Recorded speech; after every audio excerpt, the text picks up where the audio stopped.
আসসালামু আলাইকুম।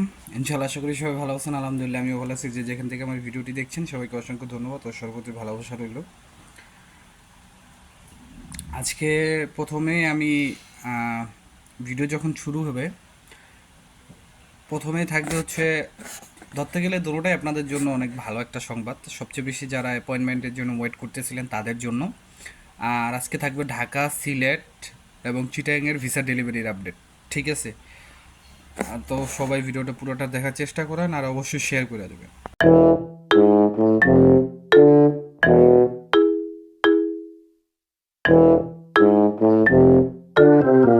তো সব কিছুর জন্য আলহামদুলিল্লাহ। তো প্রথমে আমি ঢাকার আপডেটটা দিই। ঢাকার আজকের আপডেট 28/8/2024। ডেলিভারি সংখ্যা প্রায় 25 থেকে 30টার মতো। ভিসার সংখ্যা হচ্ছে 15টা। Family visa 9টা। ঠিক আছে, এগ্রিকালচার একটাও হয় নাই। এগ্রিকালচার বলতে সিজনাল ভিসা একটাও হয় নাই। স্পন্সর ভিসা একটাও হয় নাই, রিজেক্ট হয়েছে 3টা। ওয়ার্ক ভিসা 6টা 27শে নভেম্বর 2023-এর, এটি রিজেক্ট, 6টাই রিজেক্ট। ঠিক আছে, আর উইথড্র হচ্ছে 8টা, সব 2023 সালের। উইথড্র হচ্ছে 8টা 2023 সালের। তার মানে বোঝা গেল আমার কাছে আপাতত 25 থেকে 30টার আপডেট আছে ঢাকার। সেইখানে একটা স্পন্সর বা সিজনাল ভিসার কোনো ভিসা পায়নি। এখন আমার কাছে আছে 25-30টা। এখন এর উপরেও আরও ঢাকাতে ডেলিভারি হইতে পারে। তো আমি বলবো না যে না একটাও পায়নি। আমার আমার জানা মতে আমার কাছে যে আপডেটটা আছে এটার বাইরে পেতেও পারে কেউ। তারপরে তারপর হচ্ছে চট্টগ্রাম 28/8/2024, ডেলিভারির সংখ্যা হচ্ছে 6টা, ভিসা হচ্ছে 3টা, ফ্যামিলি 2টা। অক্টোবর প্লাস নভেম্বর মাসের, মানে অক্টোবর নভেম্বরের ফ্যামিলি। এগ্রিকালচার একটাও না, স্পন্সার একটাও না, রিজেক্ট হচ্ছে 2টা, উইথড্র হচ্ছে 3টা। আগস্ট, অক্টোবর, নভেম্বর 2023 সালের। ওয়ার্ক ভিসা 2টাই রিজেক্ট 2024 সালে। তার মানে 2024 সালে যারা জমা দিছে তাদেরকে রিজেক্ট করা হয়েছে 2টা। স্টুডেন্ট ভিসা একটা 2024 সালের ভিসা হয়েছে। স্টুডেন্ট ভিসা যারা স্টুডেন্ট ভিসার জন্য আমার কাছে বলছিলেন, একটা 2024 সালের ভিসা হয়েছে। ঠিক আছে, তো এখানেও কিন্তু দেখা যাচ্ছে সিজনাল বা স্পন্সার ভিসার হার খুবই কম, ধরতে গেলে নাই। তারপরে হচ্ছে আপনার সিলেট ভিএফএস গ্লোবাল 28/8/2024, ভিসার সংখ্যা প্রায় 15টা, ডেলিভারি সংখ্যা 15টা, ভিসা হচ্ছে ভিসা ধরতে গেলে নাই। ফ্যামিলি 3টা, ডিসেম্বর 2023 ও জানুয়ারি 2024 সালের। তার মানে বোঝা গেল কি যে জানুয়ারি মাসের হয়তো কিছু কিছু ফাইলের কাজ চলতেছে। এটা চলবেই, কারণ এখন যারা জানুয়ারি ফেব্রুয়ারিতে জমা দিছে তাদের অলমোস্ট কিন্তু 7-8 মাস হয়ে যেতেছে। এগ্রিকালচার একটাও না। ওয়ার্ক ভিসা 7টা, 13ই সেপ্টেম্বর, 23 ও 25শে ফেব্রুয়ারি 24 সালের রিজেক্ট। ঠিক আছে, 24 সালের রিজেক্ট। স্পন্সর একটাও না, রিজেক্ট, এখানে একটাও নাই। আচ্ছা, উইথড্র হচ্ছে 5টা আগস্ট, অক্টোবর ও নভেম্বর 2023 সালে। এই ছিল আজকের মতো আমার কাছে সংক্ষিপ্ত আপডেট ঢাকার, সিলেট এবং ভিএফএসগুলো। এর বাইরে কিন্তু আরও অনেক ভিসা পাইছে, অনেকে রিজেক্ট হয়েছে, অনেকে উইথড্র করছে। তো আমার এই ইনফরমেশনটা যে একবারে মনে করেন যে সর্বশেষ এরকম কিন্তু না।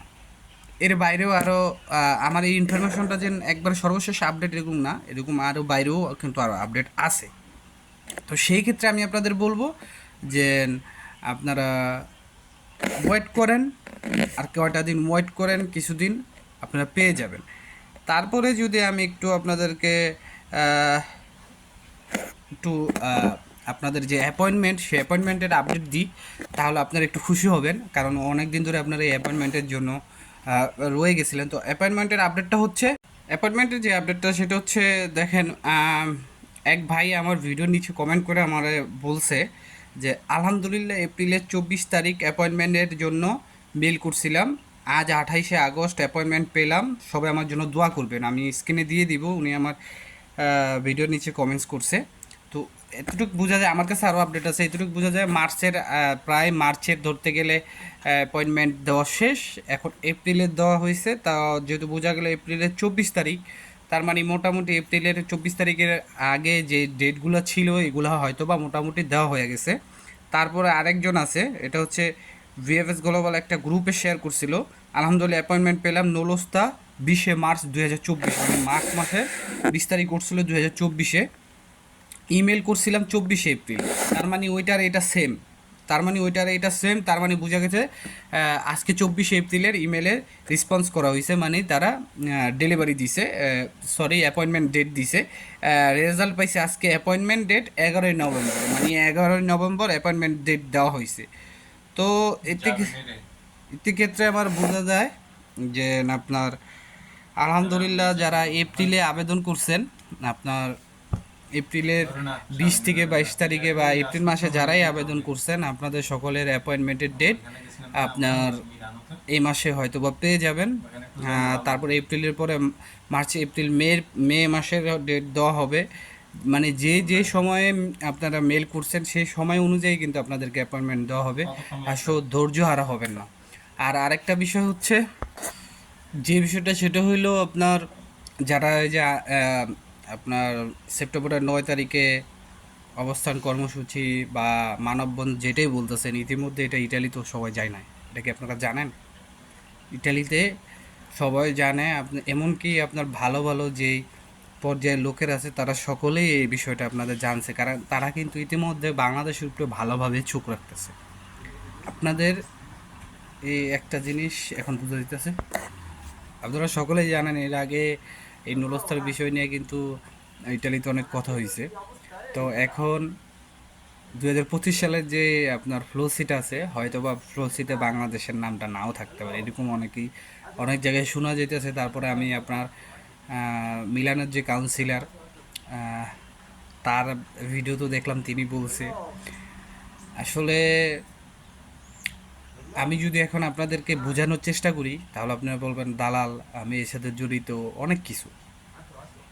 কিন্তু যে ভাইরা নিষ্পাপ, আপনারা যারা 2024 সালে আবেদন করছেন, যদি এরকম কোনো মনে করেন কিছু করা হয়, ভালো জায়গায় যদি খারাপ কিছু হয়, তাহলে আপনারাও সমস্যায় পড়বেন। সমস্যা কি, আপনারা ভিসা পাবেন না। আর একটা কথা মনে রাখবেন, আমরা কিন্তু আন্দোলন পর্যন্তই শেষ বা কর্মসূচি পর্যন্তই শেষ। যখন আমাদের পাসপোর্টগুলো যদি এক চারটা ফেরত দিয়ে দেয়, এক চারটা যদি আমাদের পাসপোর্টগুলো সব ফেরত দিয়ে দেয়, তখন কিন্তু আমাদের জবাবদিহি চাওয়ার কোনো উপায় নাই। কেননা তারা একটা কাগজ ধরাই দিব, এই কারণে রিজেক্ট করা হয়েছে। আপনারা আপনাদের মালিকের সাথে যোগাযোগ করেন, আপনারা আপনাদের যে নিচে তার সাথে যোগাযোগ করেন, তখন কিন্তু আমাদের কিছু করার থাকবে না। একটা জিনিস মনে রাখবেন, তারা হচ্ছে ব্যর্থ, তারা এটা স্বীকার করছে। এবং কেন ব্যর্থ হয়েছে, যে আমাদের মতো কিছু অসাধু লোকের কারণে, তাদের ওইখানে নলস্তা ফেক হওয়ার কারণে তাদের কাজ করতে সময় লাগতেছে। যার কারণে তারা কিন্তু এখন নতুন একটা সিস্টেম করছিল যে তারা সরাসরি মেন পাসপোর্ট নেবে না, পাসপোর্টের কপি নেবে। কারণ যেহেতু অনেকে অন্য দেশ থেকে আবেদন করছে, তারপরও তারা এতটা সহজলভ্য করার পরেও যদি এখন এগুলা হয়, কারণ মনে রাখবেন একবার আন্দোলন হওয়ার পরে কিন্তু দ্বিতীয়বার যখন আন্দোলন করা হয়েছিল, তখন কিন্তু ইতালি এম্বাসি থেকে কারোর সাথে কথা বলতে রাজি হয়নি। আমি বলতেছি না আপনারা করেন না, আপনারা করেন, আপনাদের ইচ্ছা, এটা আপনাদের ব্যক্তি স্বাধীনতা, আপনারা করতেই পারেন, আপনারা করেন। কিন্তু আমার মনে হয় 50-50 যে ব্যাপারটা, হয়তো খারাপ হতে পারে, হয়তো ভালো হতে পারে। যদি খারাপ হয়, একবারে পুরো বাংলাদেশের জন্য, বাঙালির জন্য খারাপ হবে। আর যদি ভালো হয়, তাহলে শুধু আপনাদের যারা 2023-24 আছেন, 24-এরটা বাদ 23-এ যারা আছেন তাদের জন্য ভালো হবে। তো আজকের মতো ভিডিওটা এখানেই। যদি ভালো লাগে অবশ্যই শেয়ার করবেন, আর সবার জন্য দোয়া হলো, সবার জন্য দোয়া করবেন। আসসালামু আলাইকুম, আল্লাহ হাফেজ।